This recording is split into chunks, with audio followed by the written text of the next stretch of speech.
આજે છોટા ઉદેપુર ખાતે હજરત નિઝામુદ્દીન ચિશ્તીનો 68મો સંદલ ઉર્સ ઉજવાઈ રહ્યો છે। એ પ્રસંગે જોગાનું જોગ આજે ગુરુ પૂર્ણિમા પણ છે, એટલે અમારા ચિશ્તિયા મંડળના ભક્તો અહીંયા પધાર્યા છે। એમણે નિઝામુદ્દીન બાવાના દરબારમાં ગુરુ પૂર્ણિમા કરી। સાંજે રાબેતા મુજબ સંદલ અને આવતીકાલે ઉર્સ ઉજવાશે। દૂર દૂરથી નિઝામુદ્દીન બાવાના આશિકો, એમના મુરીદો, એમના ચાવાવાળા આવવાના છે।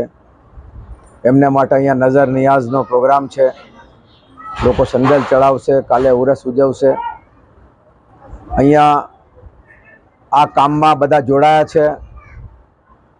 હજરત નિઝામુદ્દીન દરગાહ કમિટીમાં એમના ભગત પરિવારના લોકો, ગામના લોકો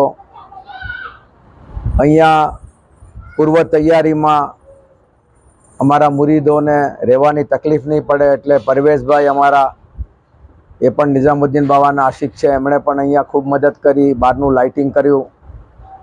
અને સૌથી મોટી વાત આ ગાદીનો મોટો છે, હિન્દુ મુસ્લિમ એકતા અને ઘેર ઘેર ગાય પાડો અને ભગતોને અને લોકો જે અહીંયા આવે છે એને વ્યસન મુક્તિથી દૂર રાખવાનું છે।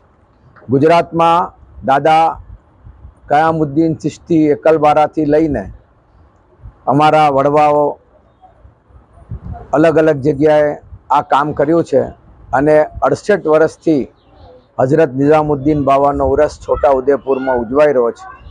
ખૂબ લોકોની ભક્તોની ભીડ જામી છે અને હું તમામને આ પ્રેમનો, એકતાનો સંદેશો આપું છું કે જે મોટા મિયા માંગરોળ ગાદીનો સંદેશો છે, કોમી એકતા, ભાઈચારો, ઘેર ઘેર ગાય પાડો અને વ્યસન મુક્તિ કરો અને સમાજમાં, દેશમાં પ્રેમ આપો। અને અહીંયા દુઆ ગુજારીએ છીએ કે આ દેશની પ્રગતિ થાય, દેશમાં એકતા થાય અને દેશમાં સૌ એક સંપી થઈને હળી મળીને રહે। ધન્યવાદ।